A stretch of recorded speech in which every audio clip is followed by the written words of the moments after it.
कल फिर बैठक है और मुझे आशा है कि किसान कल विकल्पों पर चर्चा करेंगे तो समाधान का रास्ता निकल सके। ਖੇਤੀ ਕਾਨੂੰਨਾਂ ਨੂੰ ਰੱਦ ਕਰਵਾਉਣ ਲਈ ਲੱਖਾਂ ਕਿਸਾਨ ਦਿੱਲੀ ਨੂੰ ਚਾਰ ਚੁਫੇਰੇ ਤੋਂ ਘੇਰੀ ਬੈਠੇ ਨੇ। ਹਾਲਾਂਕਿ ਕੇਂਦਰ ਤੇ ਕਿਸਾਨਾਂ ਦਰਮਿਆਨ ਗੱਲਬਾਤ ਵੀ ਲਗਾਤਾਰ ਜਾਰੀ ਹੈ।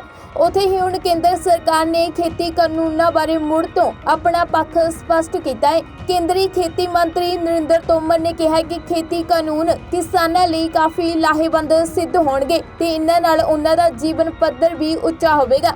नरेंद्र तोमर ने कहा कि उन्हां दी किसानां नाल गलबात भी लगातार जारी है ते केंद्र सरकार इन्हां कानूनां ते चर्चा करन ते शोध करन लई हमेशा तैयार है। कितने दौर की बातचीत हो चुकी है, कई विकल्प आपने किसानों को दे दिए लेकिन किसान मानने को तैयार नहीं है, तो आखिर क्या उनके पीछे कौन है, किस तरह का उनको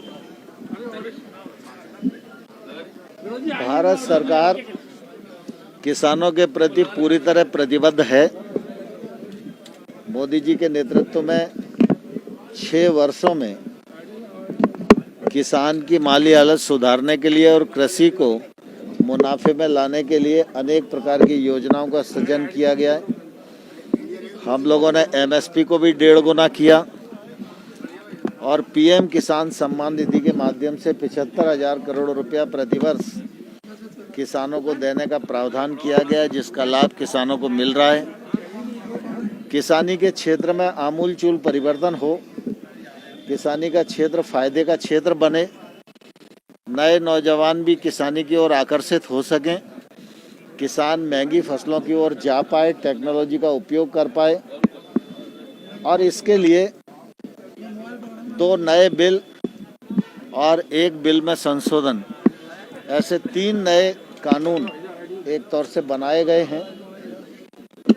कुछ राज्यों में इन कानूनों से किसानों को आपत्ति है।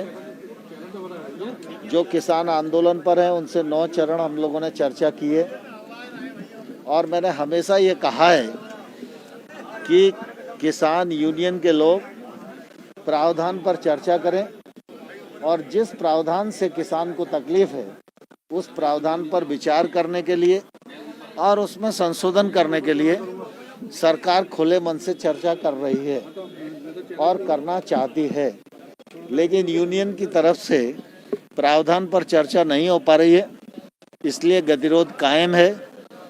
कल फिर बैठक है और मुझे आशा है कि किसान कल विकल्पों पर चर्चा करेंगे तो समाधान का रास्ता निकल सके। इस मौके ते तोमर ने कहा कि 26 जनवरी राष्ट्रीय त्योहार है ते किसानां नूं ट्रैक्टर परेड करन दे फैसले ते मुड़ तो विचार करन दी अपील की है।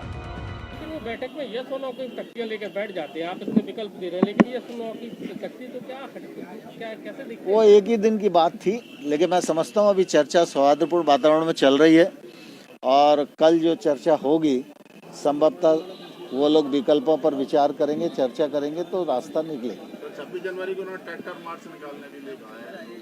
मैं आपके माध्यम से सभी किसान यूनियंस को अनुरोध करना चाहता हूँ कि 26 जनवरी हमारा गणतंत्र दिवस है, ये राष्ट्रीय त्यौहार है और ये आज़ादी बड़ी कुर्बानी के बाद देश को मिली है, इसलिए किसान के किसी भी कदम से गणतंत्र दिवस की गरिमा प्रभावित न हो, यह जिम्मेवारी किसान की भी है और मुझे आशा है कि वो इस पर पुनर्विचार करें। मुरैना में सीएम आएंगे और दिग्विजय सिंह भी पहुंचेंगे। किसान पंचायत है, आपके क्षेत्र को चुना है, आपके जो लोक सेवा क्षेत्र है वहाँ पे देवरी में करने वाले हैं किसान महापंचायत।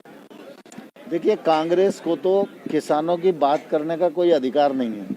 किसानों की आज जो दुर्दशा है उसके लिए सबसे अधिक कोई जिम्मेवार है तो कांग्रेस पार्टी है।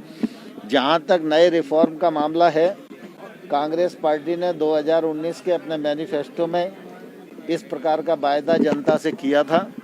कांग्रेस पार्टी को पहले प्रेस के सामने आकर अपने घोषणा पत्र से मुकरना चाहिए, तभी किसान बिलों के संबंध में कोई बात करने का उनका अधिकार बनेगा।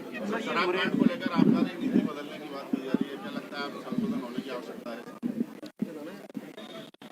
मुरैना की जो घटना है वो निश्चित रूप से दुर्भाग्यपूर्ण है और शर्मनाक है।